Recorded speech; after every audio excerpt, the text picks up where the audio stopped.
കൂട്ടുകാരെ, എല്ലാവർക്കും നമ്മളുടെ പുതിയൊരു വീഡിയോയിലേക്ക് ഒരിക്കൽ കൂടി സ്വാഗതം. അപ്പോൾ ഇന്ന് നമുക്ക് ഉച്ചഭക്ഷണം തയ്യാറാക്കാമേ.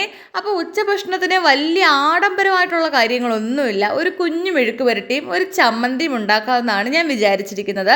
അങ്ങനെ അമ്മയാണെങ്കിൽ എനിക്ക് മെഴുക്ക് പുരട്ടിക്ക് ആവശ്യമായ സാധനങ്ങളെല്ലാം അരിഞ്ഞു തന്നിട്ട് തുണി കഴുകാൻ മോളെ എന്നും പറഞ്ഞ് തുണി കഴുകാൻ പോയിരിക്കുകയാണ് കേട്ടോ. അതുപോലെ തന്നെ ഞാൻ രാവിലെ ഒരു പുഴുങ്ങിയ മുട്ട കഴിക്കാറുണ്ട് ഡെയിലി കേട്ടോ.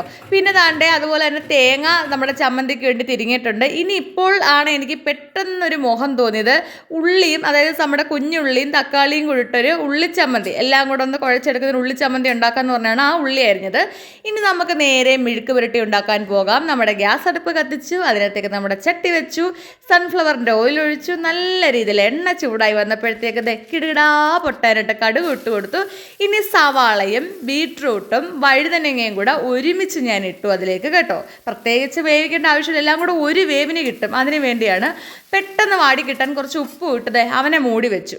ആ നേരം കൊണ്ട് ഞാൻ ചമ്മന്തി അരയ്ക്കാനായിട്ട് ഇങ്ങോട്ട് വന്നേക്കാണ്. ഈ സമയത്ത് അമ്മ അടുക്കളയിലില്ല, അമ്മയുടെ തുണി കഴുകിക്കൊണ്ടിരിക്കുകയാണ്. പിന്നെ ഇന്ന് എനിക്ക് അടുക്കളയിൽ നിൽക്കുമ്പോൾ ഒരു സമാധാനമുണ്ട്. വേറൊന്നും കൊണ്ടല്ല, ഇപ്പോഴത്തെ ചൂട് കാരണം നമ്മുടെ അടുക്കളയിൽ നിൽക്കുമ്പോൾ ഉണ്ടല്ലോ ഒരു വല്ലാത്ത ആവി, നമുക്ക് നിൽക്കാനേ പറ്റത്തില്ല. പക്ഷേ ഇന്നലെ മഴ പെയ്തുകൊണ്ട് നല്ല സുഖമുണ്ട് ഇന്ന് അടുക്കളയിൽ നിന്ന് കുക്ക് ചെയ്യാനായിട്ടേ.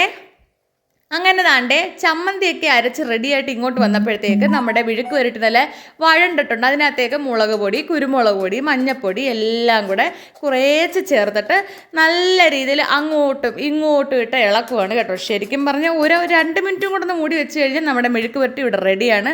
അമ്മക്കുട്ടി താണ്ടെ തുണിയെല്ലാം കഴുകിയിട്ട് ഇവിടെ വന്നിട്ടുണ്ട്, വന്ന് പാത്രം എല്ലാം കഴുകി തരുവാണ് കേട്ടോ. അങ്ങനെ അതിനുശേഷം തന്നെ നമ്മുടെ മിക്സിയിൽ അരച്ച് നല്ല അടിപൊളി ചമ്മന്തിയാണ് കേട്ടോ. മിക്സിയിൽ അരച്ചാലും ചമ്മന്തിക്ക് രുചിയാണ്, പക്ഷെ എന്നാലും നമ്മുടെ അമ്മിക്കല്ലി അരച്ചാലേ അതിന് വേറൊരു രുചി തന്നെയാണല്ലേ. എന്നാലും നമ്മൾ കൈ കൊണ്ട് ഇങ്ങനെ നല്ല രീതിയിൽ ഇങ്ങനെ അങ്ങോട്ടും ഇങ്ങോട്ടൊക്കെ ഇട്ട് ആട്ടി ഉരുട്ടി എടുക്കാനൊക്കെ നല്ല രസമാണ്. അപ്പോൾ ചുരുക്കി പറഞ്ഞാൽ നമ്മുടെ ചമ്മന്തി അല്ല അടിപൊളിയായിട്ട് റെഡി ആയിട്ടുണ്ട്. ഇനി ദാണ്ട കേട്ടോ എല്ലാം റെഡി ആയിട്ടുണ്ട്. ചമ്മന്തി, മെഴുക്ക് പുരട്ടി, അച്ചാർ. അപ്പോൾ ഇനി ഇതെല്ലാം കൂടെ ഞാൻ ഡൈനിങ് ടേബിളിൽ കൊണ്ടുവന്ന് വെക്കുവാണ്. ഒരു തുണി ഇങ്ങനെ ഇട്ടേക്കും ഞാൻ, കാരണം നമ്മൾ എന്തായാലും ഈ കുക്ക് ചെയ്ത് കൊണ്ടുവെക്കുന്ന എല്ലാം ചൂടായിരിക്കുമല്ലോ. അപ്പോൾ ഗ്ലാസ്സിലോട്ട് അധികം ചൂടടിക്കണ്ട എന്ന് വെച്ചിട്ടാണ്. അപ്പോൾ ദാണ്ട് എൻ്റെ ഒരുവിധം ഒതുക്കുന്ന ജോലിയെല്ലാം തീർന്ന് അരി ഊറ്റുന്ന എന്നും അമ്മയാണ് കേട്ടോ. എനിക്ക് അത്ര അരി ഊറ്റാനൊരു ബാലൻസ് ഇല്ല. അപ്പോൾ വീഡിയോ ഇഷ്ടമായി ലൈക്ക് ചെയ്യുക, സബ്സ്ക്രൈബ് ചെയ്യുക, ഷെയർ ചെയ്യുക. ഓക്കെ കൂട്ടുകാരെ.